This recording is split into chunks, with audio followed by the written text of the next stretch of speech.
እግዚአብሔርን መፍራት ጥበብ ነው የጥበብ ሁሉ መጀመሪያ ከኃጢአት መራቅ ማስተዋል ነው ሃሌሉያ እግዚአብሔርን መፍራት ጥበብ ነው የጥበብ ሁሉ መጀመሪያ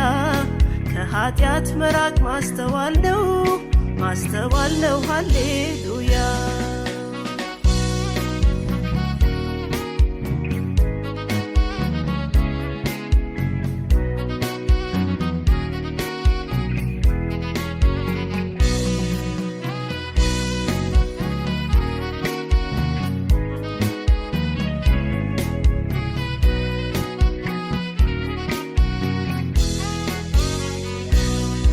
እግዚአብሔርን የሚፈራ እጅግ ብዙ ደስታ